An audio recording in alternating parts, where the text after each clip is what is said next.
Še malo pa bo poletje, ne? Se ne vem, kdo se ga pri nas bolj veseli.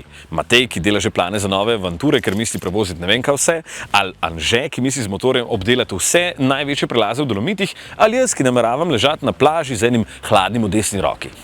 Ampak do takrat je še daleč in mi smo sredi maja, imamo pa spet cel kup vsebine za pokazati. Anže je bil spet na Kitajskem, za volan naše selike bomo spet spustili novo zvezdo. Ne, spet no, koza. Za začetek pa Anže testira en avto, ki ga še nikoli ni.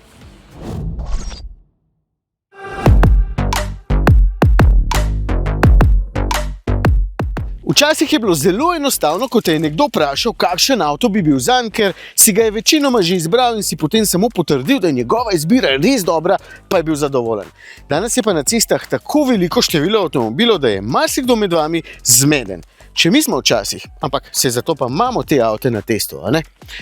Tole je Omoda 5. Za marsikoga totalno nepoznan avtomobil, za nekatere pa že zelo dobro poznan, ker vidim, da jih je na cestah kar veliko in tukaj je seveda cena tista, ki najprej zbudi pozornost. Po tem testu lahko rečem, da se jo zasluži pozornost, namreč ker cena je v bistvu korektna, ampak je zaradi naše zakonodaje, tukaj ne smem povedati, lahko si pa pomagamo takole. Krepko manj kot toliko prstov, če vsakega pomnožite z 10 000. Itak se mi zdijo danes vsi avti predragi, zato je v tem pogledu Omoda 5 zanimiv avto.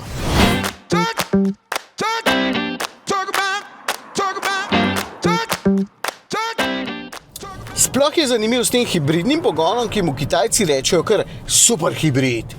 Znajo pretiravati, ne? Ker ni ravno perfekten, no je pa marsikdaj vseeno zelo dober. Gremo po vrsti. Osnova je tudi tukaj 1,5 litrski turbobencinski motor, ki po njihovih besedah velja za trenutno termalno najučinkovitejši bencinski motor v segmentu z izkoristkom kar 44,5%. Potem sta v enem hišu zapakirana še dva elektromotorja, vse skupaj pa gre preko samodejnega hibridnega menjalnika s 3 stopnjami do sprednjih koles. V teoriji se vse skupaj sliši perfektno, v praksi pa ni ravno popolno. Kar se tiče vožnje po mestu in njegovi okolici, je težko boljše, če ste umirjen voznik. Ok, ko je baterija enkrat prazna, se motor dokaj hitro in glasno zažene, ampak se potem tudi hitro izklopi, ko je dovolj energije v bateriji z 1,8 kWh kapacitete in ta je nameščena tukaj nekje pod mojo zadnjico. Tudi ko pohodiš pedal in pričakuješ, da zdaj se bo pa začel sistem dret kot običajno pri hibridih, večinoma ostane kar lepo tiho in samo nežno pospešuje. Sem se začel že navduševati, potem sem pa zapeljal na avtocesto, pa nisem bil več toliko navdušen.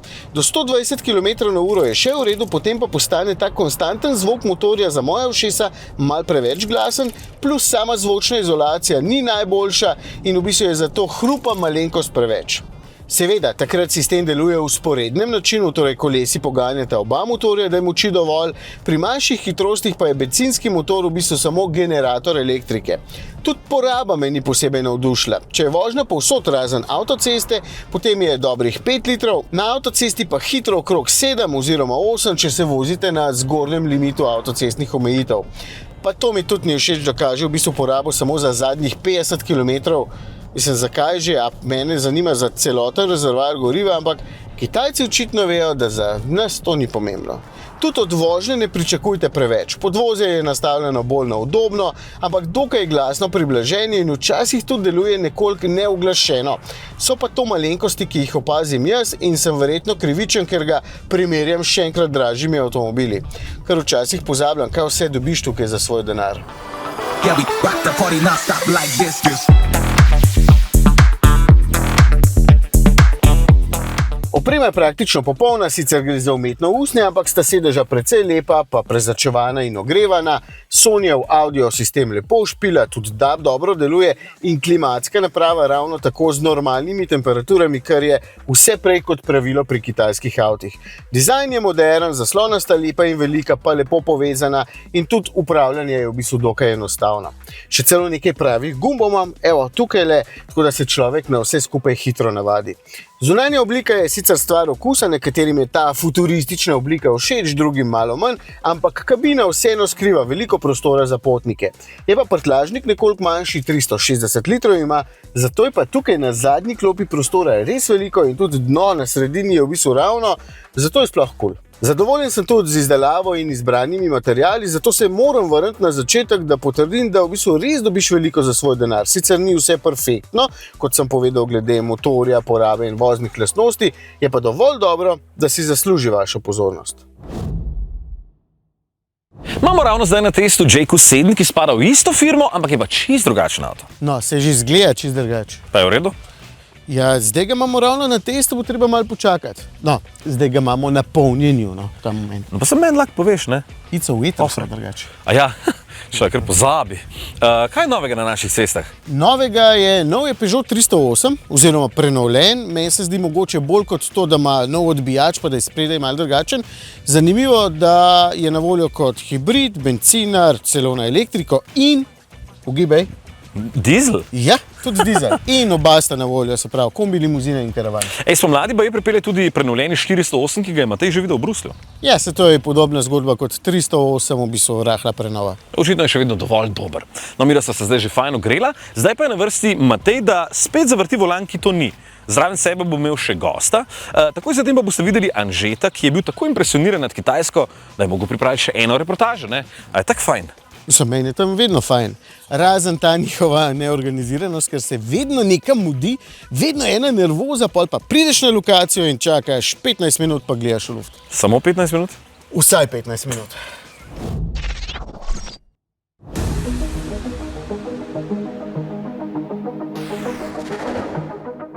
Preden dobimo novo avto na testu uredništvo, skoraj vedno pade debata o tem, kakšen bo. In večinoma je odziv, doskrat je potem tudi, vse bo zanimiv, ne? Zelo redko pa, to pa moram peljati. In pri Lexusu RZ smo se vsi zagrebali za volan.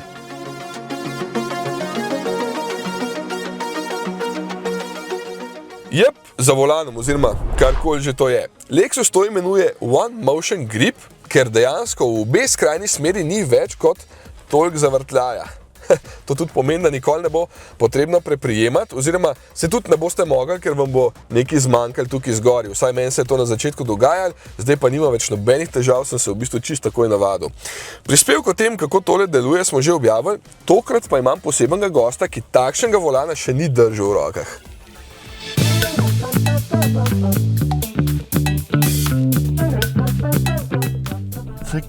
Smo bili majhni, ker si imel volan, pa pedalke, ki si na računalnik priklopil. No, to je to, ne? To je ta feeling. No, da vidimo, če znaš voziti, poleg kuhanja, ti baje gre, ne? Rečemo, da kaj znam skuhati, no. Ampak praviš, da tudi prvič voziš električen avto? Prvič, da vozim električen avto, ja. Hudo? Vozil sem se, ampak tako, nikoli se nisem kaj preveč ukvarjal s tem, da bi imel pa ful željo. Ampak ja. No evo, zdaj recimo boš videl. Dober. Lepo vleče, ker ima pač dva motorja in ful. Škva, volan mi je top, zato ker itak oblika je kulska, ne? Ja. Mi je taka space shuttleska. V bistvu pa ga moraš držati z obema rokama, veš? Lahko ga z eno, sem probal, Sam je ampak občutka nimaš tako dobrega. Ne počutim se varen, no. A veš, To pa vem, ja. Vse veš kako Ja. mi to moški z eno roko, ne? In so pa na koncu ugotovili, da oni vsi Ja, vozijo... ne gre. A? Ne gre. Ne. Ne. Ne, kad ti sam hop. Ja. Top. 90 stopinj pa greš. Ja. Zanimivo, ne? Ful zanimiv.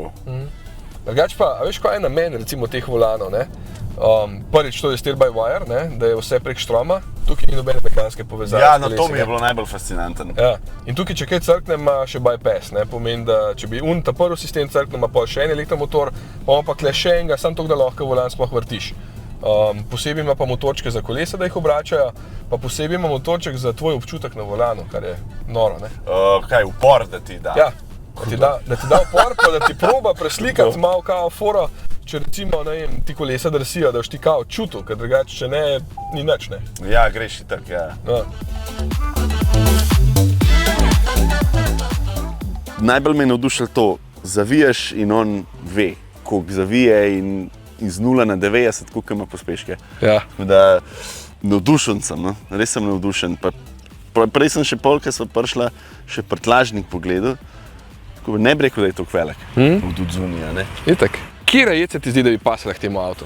Na pogled avto zgleda tak, nekaj se bo zgodilo. In imam glih eno jed pripravljeno, tudi za en Lexus dogodek, ki se reče po angleško Electric Button. Okay. In to je pravzaprav rožica sečuanskega cveta, ki jo poješ, tu zgleda, ki je neka maretica brez belih listkov, jo poješ in potem ti najprej naredi efekt, kakor da ližeš baterijo, ker smo kamolci lizali baterije, da ti je malo zing naredil v ustih in to ti naredi najprej po celih ustih, potem pa aktivira borbončice. Tako, malenkosti v mrtvič, pa na polno ti začne slino proizvajati, tako slina se ti cedi nekontrolirano in hočeš nekaj pojesti, če spiješ kaj gaziranega, bo ful bolj gaziran. Ustaviš pa lahko to s črno čokolado in zraven bi to tako res črno čokolado v obliki enega lepega musa, malo slane karamele in pol ti ves ta efekt lepo poboža. A veš, da se mi sline cedijo, pa nisem pojedel onega cveta. Pa ti ga še nisem sploh dal. Bravo, hudo. Pa en viski pa na koncu čez. Japonski. Ja, to. Ko sva prej z Mojmirjem merila, kdo ima daljšega, sva ugotovila, da je njegov NX za kakšnih 15 cm krajši, ker RZ tako dobro skriva svoje mere, v resnici je pa to kar velik avto. 4,8 metra je dolg in zato je vožnja z njim toliko prijetna. RZ stoji na platformi ETNGA. To je Toyotina platforma za električne avtomobile, na kateri stojita recimo tudi novi CHR Plus in BZ4X, ampak je od obeh RZ seveda kar dosti daljši. Ta ima celo oznako 550E in je po novem najmočnejši v ponudbi, to pa pomeni 2 elektromotorja, 4-kolesni pogon in skupaj 300 kW moči oziroma kar 408 konjev. Ja, 4,4 sekunde z mesta do 100 ni raven počas. Lani je bil RZ tudi čist nežno prenovljen, ampak ni dobil samo tega volana in močnejšega motorja. V tej različici ima tudi malo večjo baterijo z bruto 77 oziroma uporabnimi 71,4 kWh. Zelo fajn je še, da ima baterija predgretje, da se res lahko polni 150 kW, kolikor je največ na enosmernem toku, medtem ko na izmeničnem polni z 22 kW.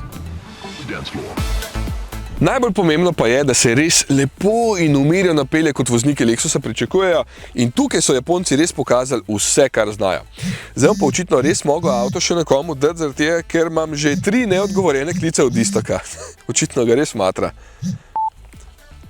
Ja, sem fertik, tako da prid. Ok, ajde.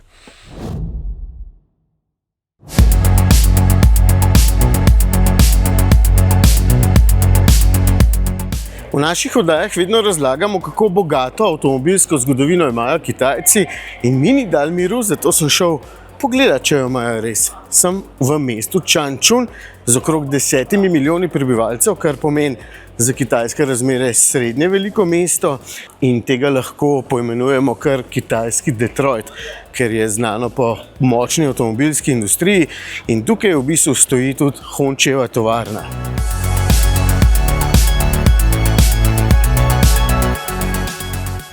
No, v mestu sta tudi tovarni Volkswagna in Audija, pa najbrž še katera. Se mi pa mesto zdi zanimivo, ker je precej drugačno od Šanghaja ali pa Pekinga. Bolj resno in industrijsko, še vedno izjemno lepo, pa čeprav mogoče malo duhamorno urejeno, vseeno pa manj bleščeče in atraktivno.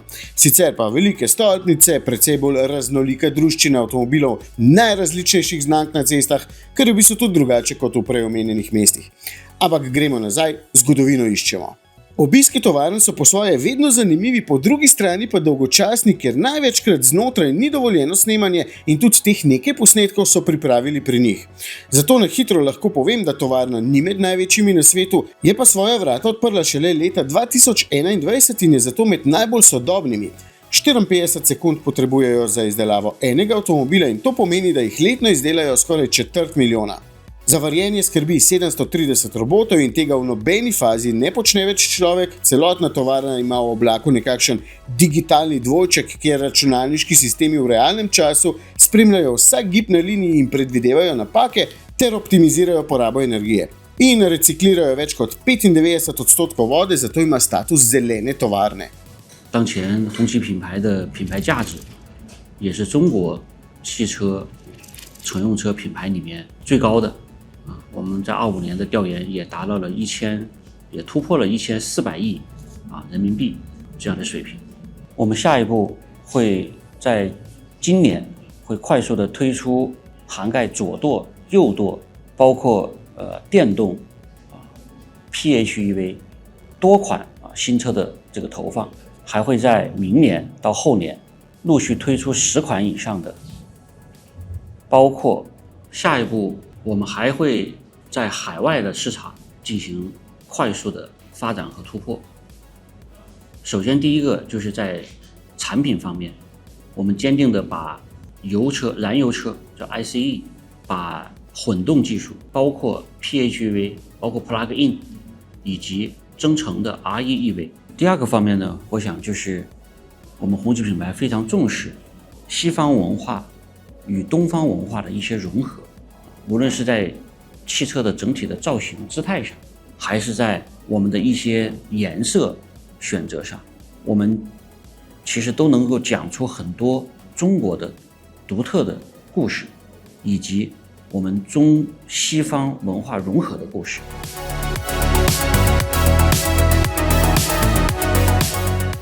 Obisk tovarne ni ravno nekaj, za kar bi se družine odločile za nedeljski izlet in tudi po tovarnah se pravzaprav ne sme oziroma ne more kar tako hoditi. Zato sem že na drugi lokaciji, kjer je pa eno totalno hudo razstavišče in tukaj vidimo avtomobile, nekaj iz preteklosti, nekaj sedanjih, predvsem pa precej futurističnih projektov. Tudi predsednikov model je tam, limuzina, v kateri se on vozi, čeprav ne v točno tej. Tista je ziher blindirana. Razstavišče je v bistvu zelo zanimivo, tudi leteči avtomobil je razstavljen, pa super športnik z 8-valnim motorjem in končno hitrostjo preko 400 na uro ter celo največji SUV na svetu.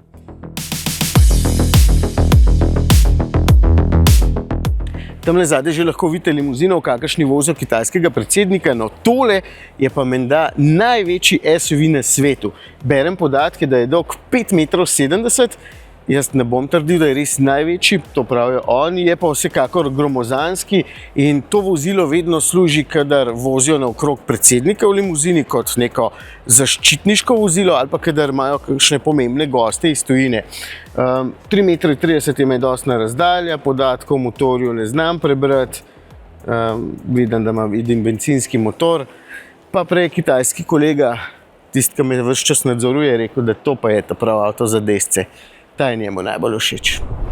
Sem hotel reči, lejlej, tak motor smo imeli pa zadnjič v našem limuzinskem H5, ker vidim, da je 2.0, se ostalega skoraj ne znam prebrati, ampak najbrž ne, ker tukaj piše, da ima 46,2% izkoristek.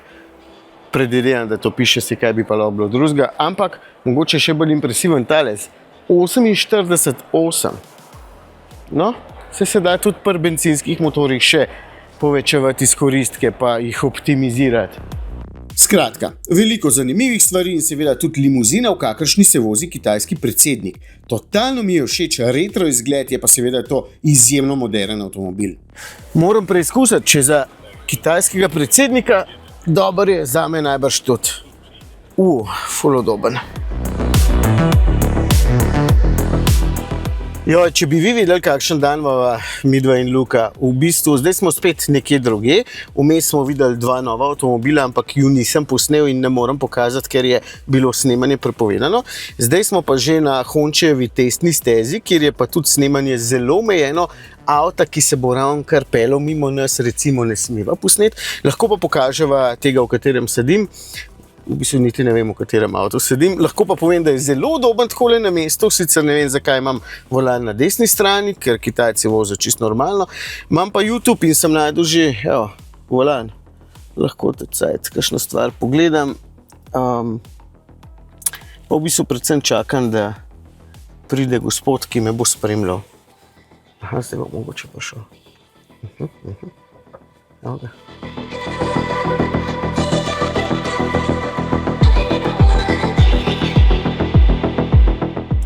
No, pa če sem že začel to svojo zgodbo s tem, da pokažem, kako bogato zgodovino imajo pri Hončiju, se pa res podobi, da grem še v muzej pa pokažem, kakšen star avto. Recimo tega iz leta 1958. Še danes dobro izgleda, ena manjša specifika je pa, da nima vzvratnih ogledal, ker jih v bistvu ni rabo, je bil takrat praktično sam na cesti.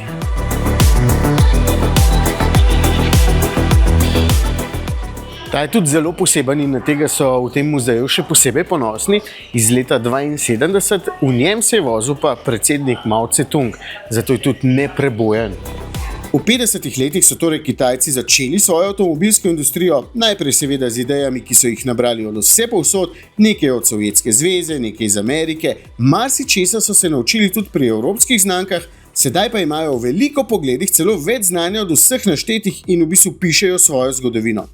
Hončijev prvi avtomobil je na ceste zapeljal leta 1958, torej le nekaj let za fičkom crvene zastave, ampak če rdeča zastava naše nekdanje skupne države sploh ne obstaja več, Honči, oziroma v prevodu protko rdeča zastava, očitno nima namena niti malo popustiti tempa.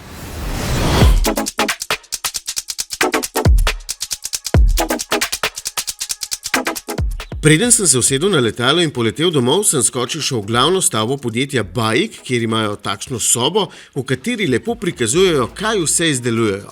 Če so pred leti čipe kupovali še od drugih svetovnih proizvajalcev, danes vse to delajo doma, ponujajo platforme za brezžična polnjenja vozil, pa polnilnice in še marsikaj drugega. Meni dejansko je bil najbolj zanimiv takšen protigravitacijski sedež, ki te postavi v položaj, v kakršnem so astronavti, in moram reči, da je res noro udoben. In to že najdemo v takšnem njihovem modelu Stelato 9.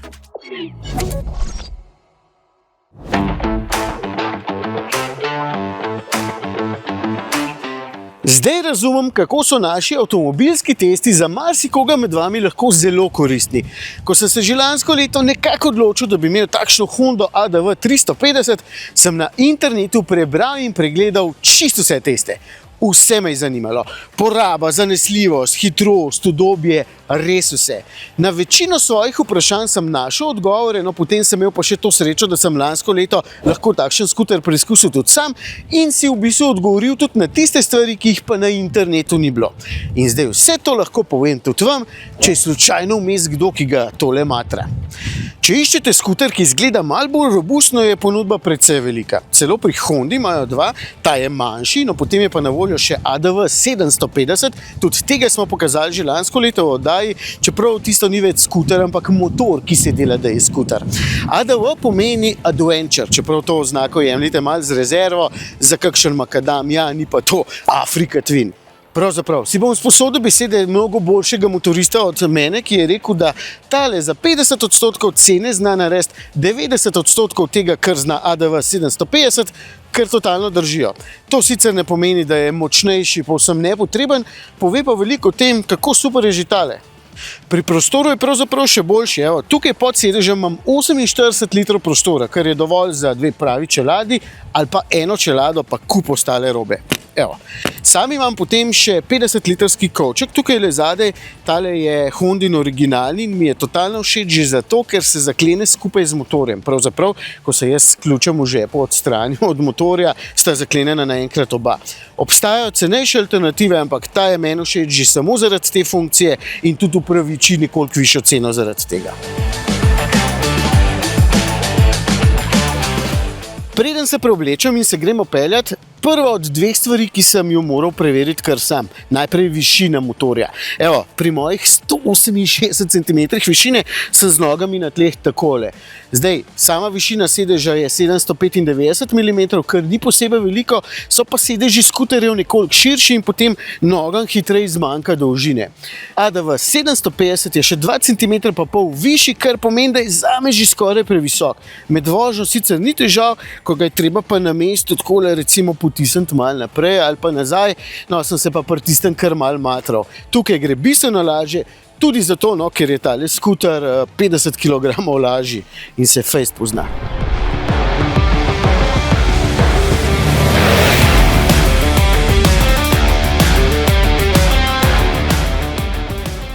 Še bolj super je, da je zelo prijeten in skoraj peresno lahek tudi med vožnjo, ker vem, da boste z njim lahko uživali tudi malenkost manj izkušeni, naprimer jaz.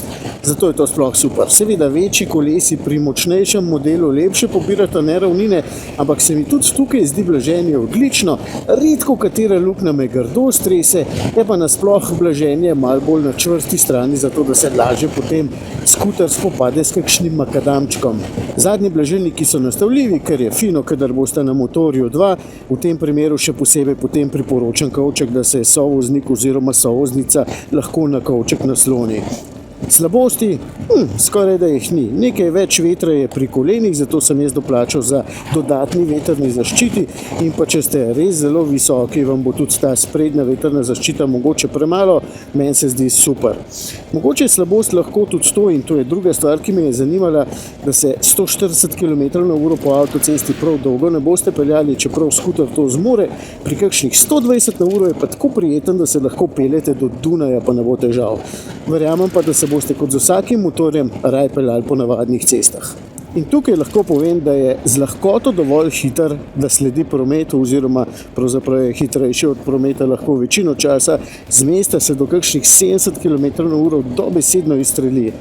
Skuter pač. No, motor je enovaljni s 330 kubiki in z 21,5 kW moči. Čoh 30 konjičkov je v bistvu dovolj, menjalnik pa variomat oziroma neke sorte neskončno stopenjski. Za normalno kruzanje je tole več kot dovolj močno, čeprav vem, da zdaj pravi motoristi zavijate z očmi. Zame za pot do morja ali pa do trgovine po kilogram kruha krasna stvar. Sem pa slišal, da je pri motorjih zelo podobno kot pri čovnih oziroma pri nautiki. Saj še 1 meter bi moral biti daljši čovn, pa bi bil perfekten. Oziroma tukaj, saj še 20 konjev več bi moral imeti motor, pa bi bil odličen. Tako da, meni zaenkrat je super. Vprašajte me čez kakšno leto ali pa 2.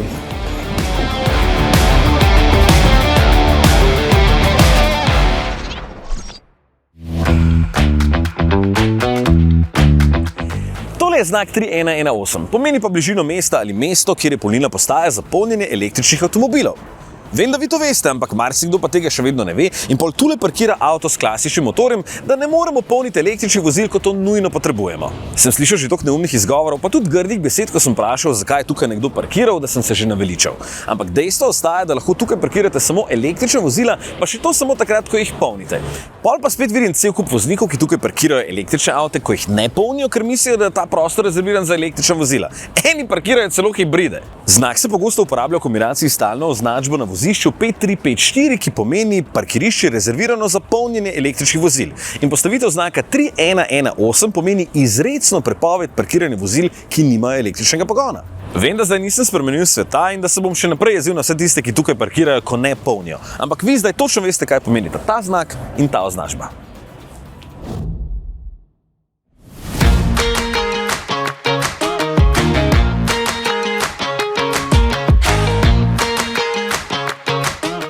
Ota, po čem te poznamo Slovenci? Verjetno eni še po radiju, eni me poznate iz Popina, večina verjetno zdaj, tako da po moje to to. Kaj pa drugače voziš? Jaz rada vozim visoke avte, lepe avte, varne, to pa pač na prvem mestu, ampak dlje od tega pa moja kapaciteta seznama, kaj vse si želim, ne seže. Mogoče prtljažnik, ta trenutek fičota. Fičota? Čiste seksi. To je mali avto. Ja, sam je visok. A ti imaš unga, XXL fičota? Ja, lej ga tamle. Jaz vse vidim pod sabo, moževe srajce vzadi, vozim otroke, sedežke, spijo, prtljažnik, trgovina, selitve, vse imam noter. Badminton, loparje, vse za trening, vse za če slučajno bo vojna. To je že za avtobus, ne samo za avto. Ja, fičo vam vse to. Zakaj še nikoli nisi dobila nobene kazni za prometni prekršek? Sem. Ja? Kaj pa je bilo? Jaz sem dober tečen, kar pomeni, da imam mišice, težka noga mogoče, ja. A s Seliko se ti je že zgodila kakšna kemija? Ja, a veš, da so se ugledali in sva si pomežikanili, jaz mislim, da imava to. Sam, ne, acta non verba, greva pogledat. A si že kdaj vozila kak športni avto, hiter avto? Ja, z veliko moči? Ja, sem. Črn je bil. No, se ni važno, v glavnem, si navajena, to je najbolj pomembno. Nisem navajena, Okay. enkrat sem probala in mi je bilo tako, kako dober. Okay. Ampak ja, ne, drugače pa teli nizki, moram reči, da nisem vajena nizkih avtov, bova videla, kako se obnesemo skupaj. In kje se rangiraš na tabli? Veš, kaj sem se zafrkala, preden sem prišla, ne? Da sem z Evo govorila. Z Evo. Ja, Rekla, ja. kaj imamo to, sam vozimo pa to. Ja, daj sem pa mi rezultat sporoči, rekla. In sem rekla, si zihar, ka bo tako boljši kot tvoj. In potem sem prišla in mi ti poveš, da je najboljša med ženskami. Ja, ne, najboljša med ženskami boš zdaj ti. Res? Gremo, akcija.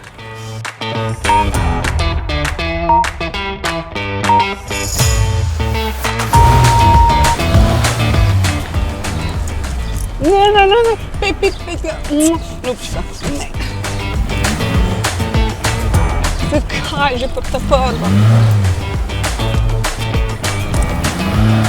Ma pi...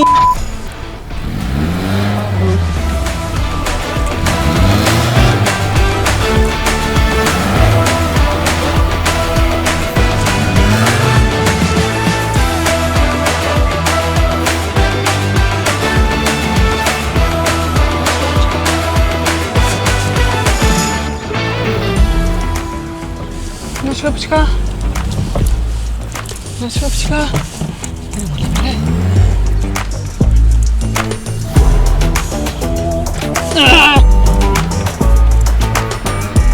Ne, kje smo, kje smo?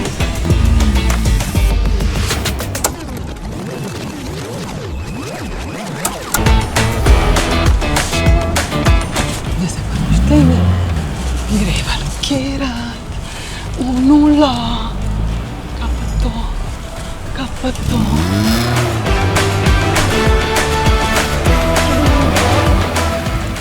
Ne, spet no, koza pišuka poldi.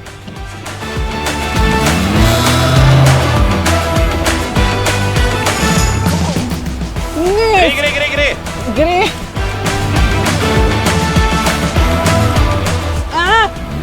Nazaj. Ne, budala. Pišuka poldi. Okay. A daj no! Ota, kako ti je šlo? Ej, ne, nisem zadovoljna. Jaz sem res ful dobra voznica, sam povem. Ampak tole pišuka, ja, tale nosek, malo sem se hotela lupčkat, pa sem tle na konc, kaj sem ti rekla, blondinka, ti moraš meni trikrat povedati, a veš? Ne. Sem šla narobe ven, ne, v redu je, ajde. Drugič, drugo vožnjo, se grem lahko še drugo, ne? Okay. 2030. leta, do takrat verjetno ne.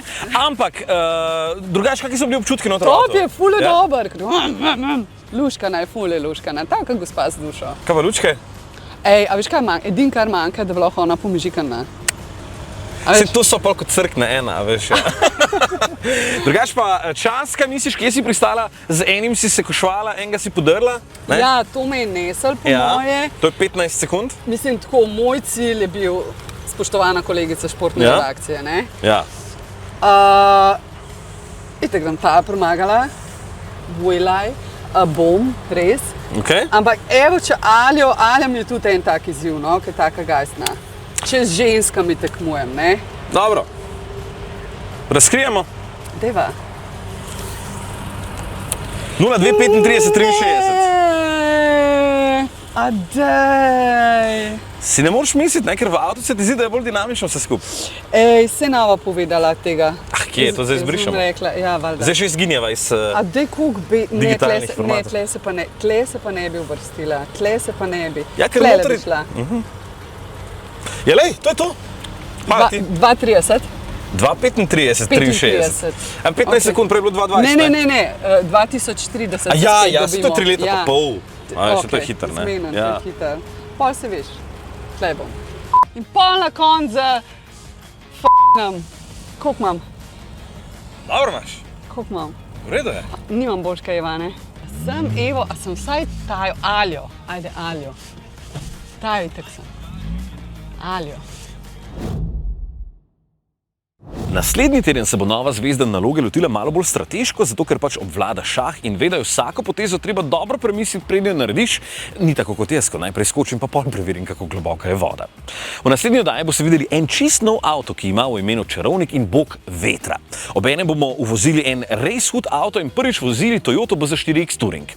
Spremljajte nas na naših socialnih omrežjih, na Facebooku in Instagramu, tudi na YouTubu in TikToku smo. Vsak petek zjutraj pa pošljemo novičnik, zato se prijavite na volan.si.